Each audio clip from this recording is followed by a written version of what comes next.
What's going on, everyone? Hello guys! Welcome back to our channel, Ivy and David channel. It's been a while, I know we have not been updating you guys with some videos that we should be letting you see.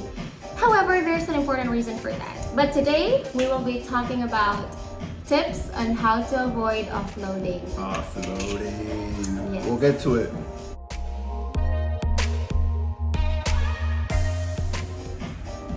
Your background music.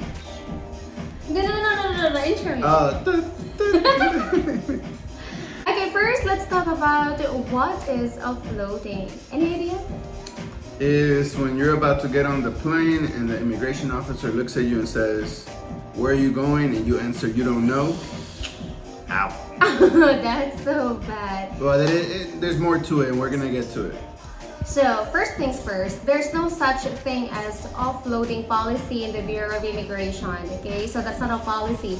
However, immigration officers are there not to stop you to enter the airport or in the departure or stop you to board the plane.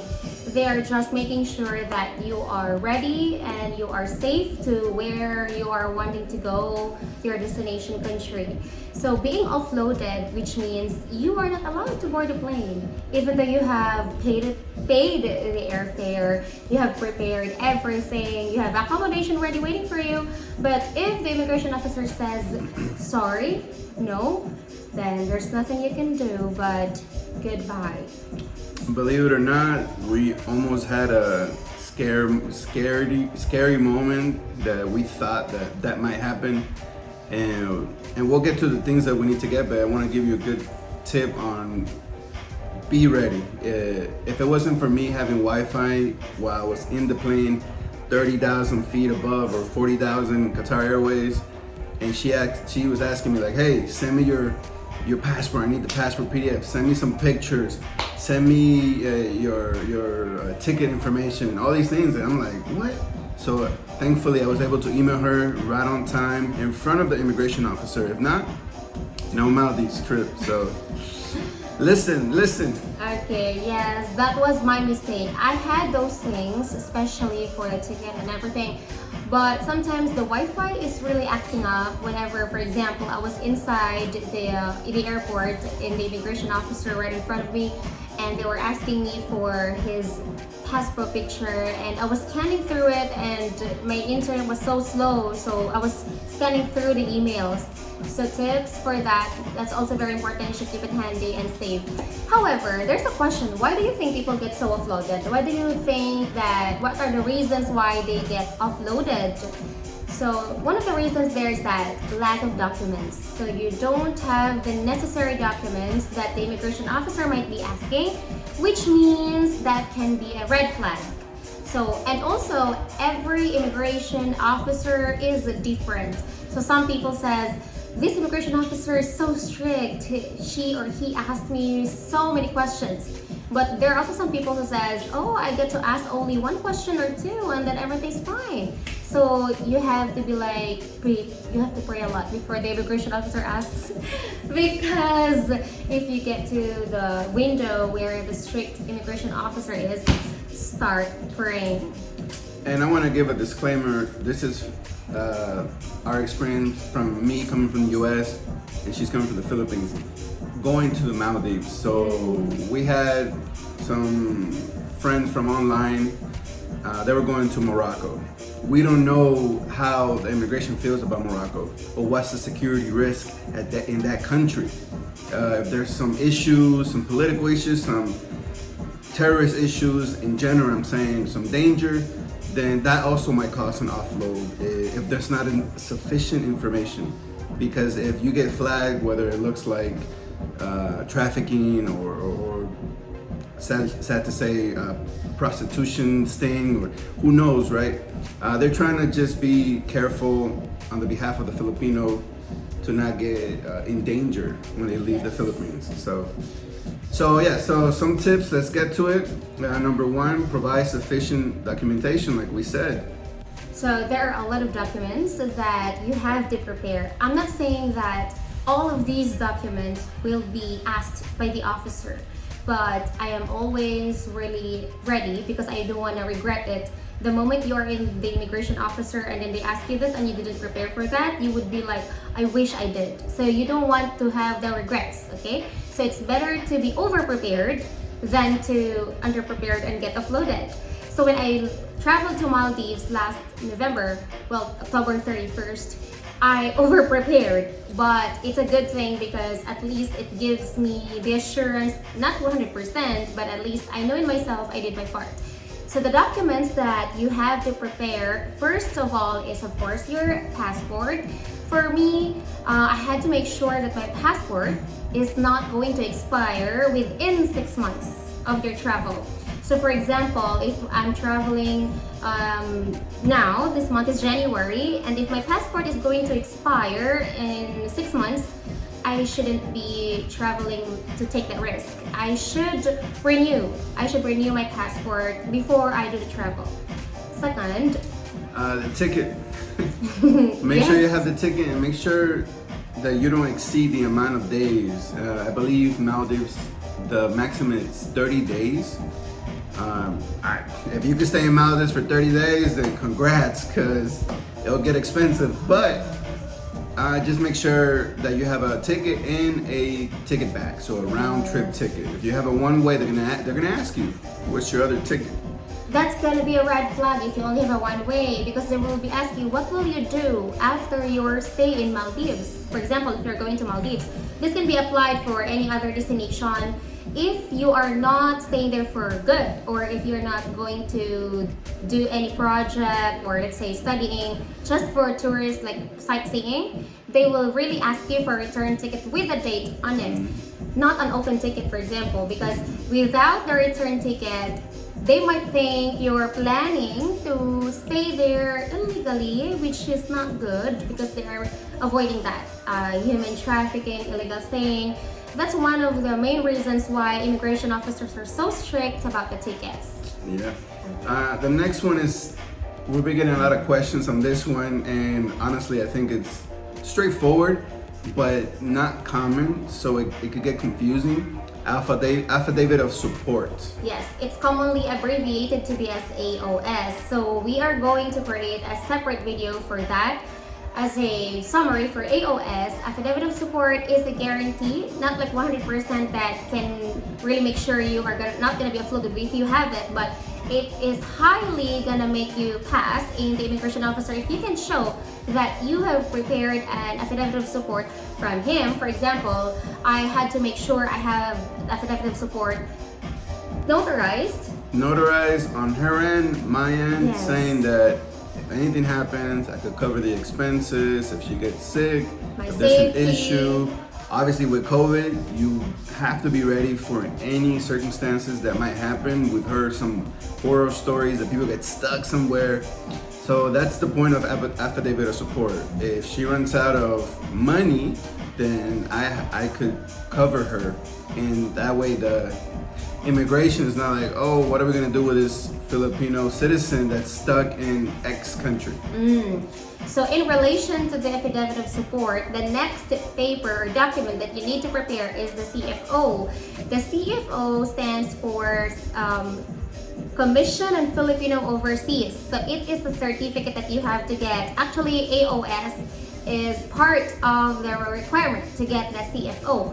We will provide you the link of the CFO where you can book an appointment, because especially for travel that you have to meet, that you're going to meet your partner, especially a foreigner, a person, a Filipina, should get a CFO. To be honest, during my immigration interview at the airport on the day of my travel, the immigration officer asked me a bunch of questions when I said my purpose of my travel is to meet him.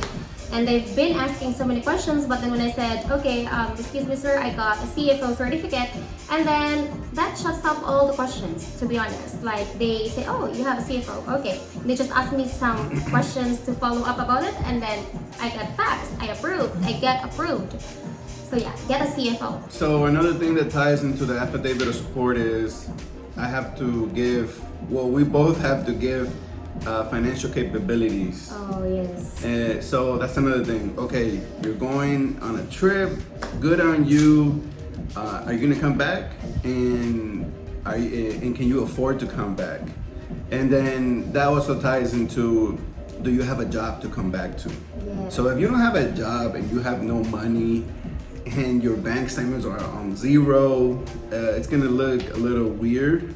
They're gonna be like, how can you afford this? And the affidavit support might not fully support that. Like she said in the beginning, they might ask you that, they might not. Don't take chances because you will get offloaded.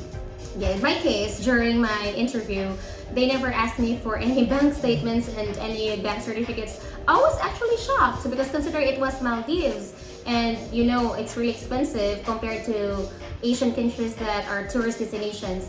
So I was really preparing for it. I even asked or prepared for 2 bank statements from 2 different banks with 2 different bank certificates. So I was preparing, and then they never asked for it. They asked how long will I be staying, and then they didn't really ask about anything but financial. And they also, you also have to prepare the company. Bring your company ID. Yes, if you're working, if possible, get a certificate of employment and take note to erase any other doubts. You have to make sure that the purpose is stated in the certificate of employment, which is addressed to the Bureau of Immigration Officer. Because if you don't do that, some of the immigration officers who are very strict might think you're going to use your COE for any other purposes. So they might think, oh, you're gonna apply for a job in that country, because COE are also part of the requirement to apply for a job, right? So be sure to tell your HR, whoever's in charge for that, to indicate that you have to address this to the immigration officer. You can just say to the immigration officer of Mactan Cebu International Airport, for example. That is very, very much okay.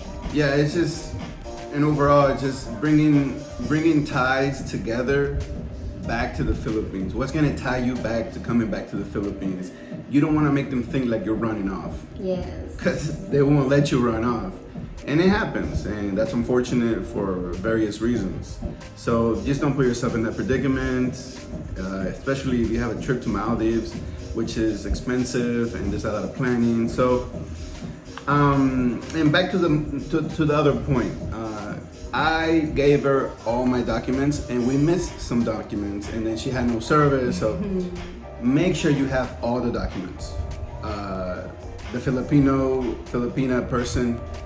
Make sure you have the documents of your partner because they're gonna ask you Yes. at least the passport. But from experience, everything that you do, have it, and I should have it too, just in case.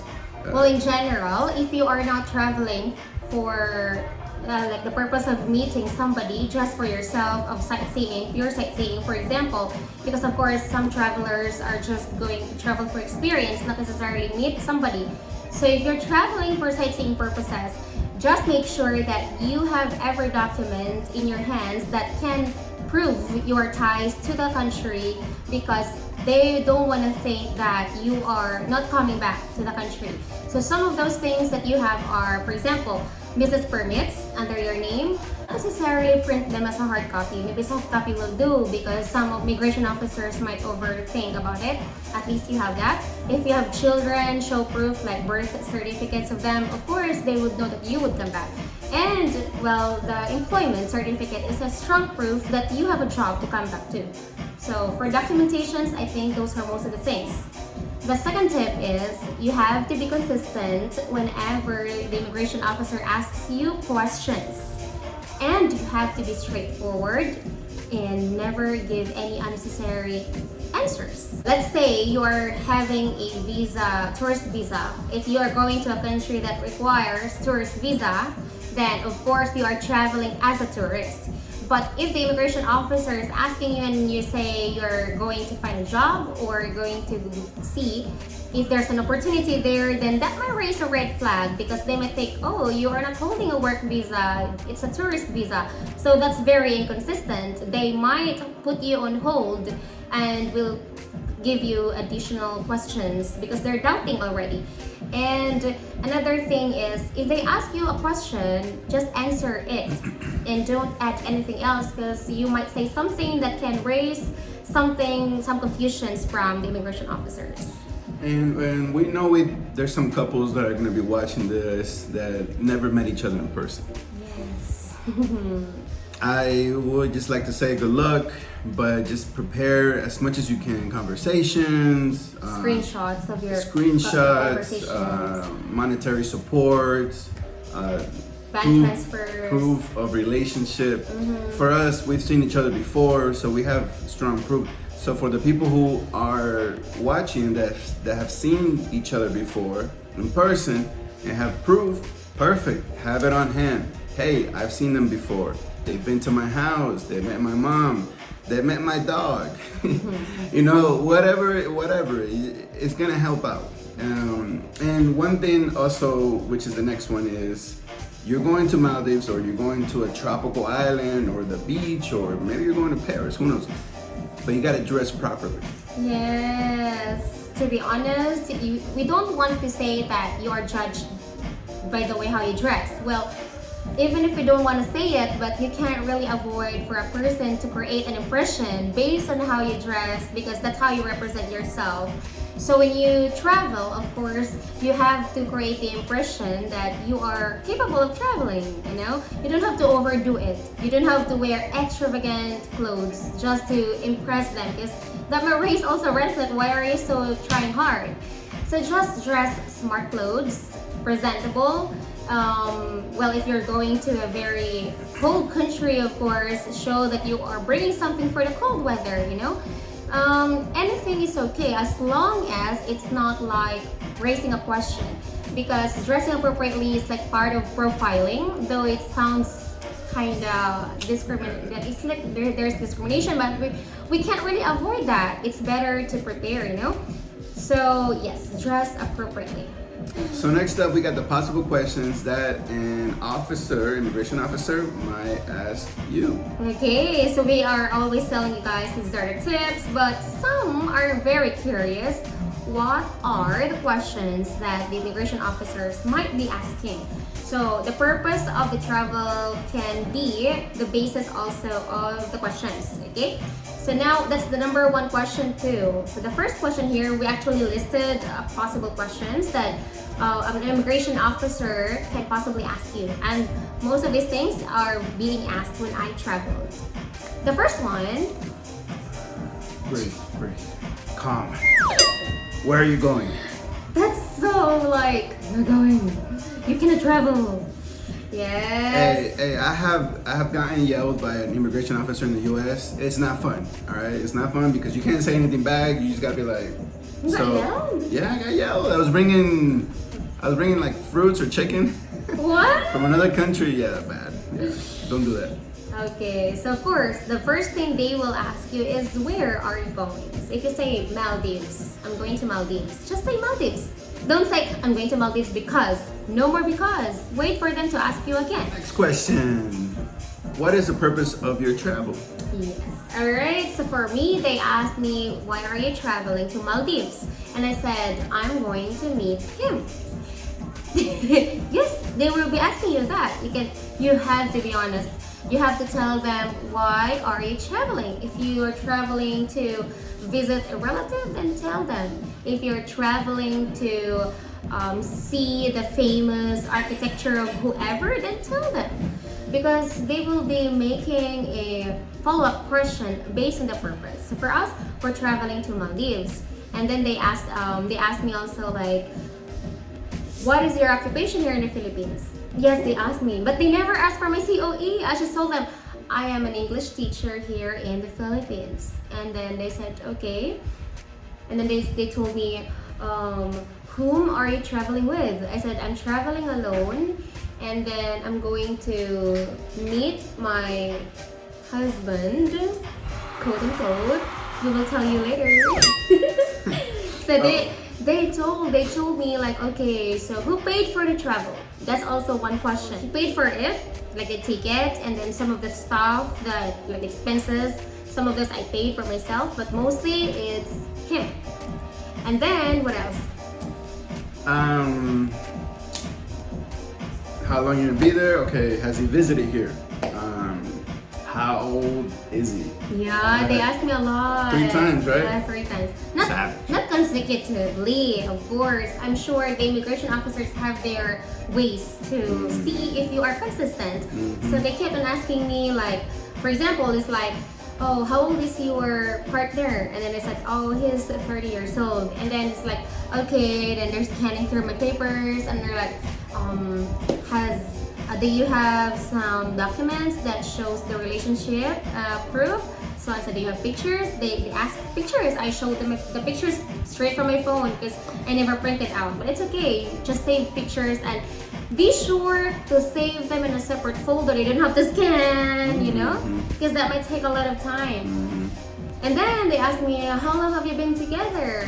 How did you meet? Oh, this is a question that some people are worried to answer, especially those who have met online. Well, we can't deny, most people nowadays are dating online.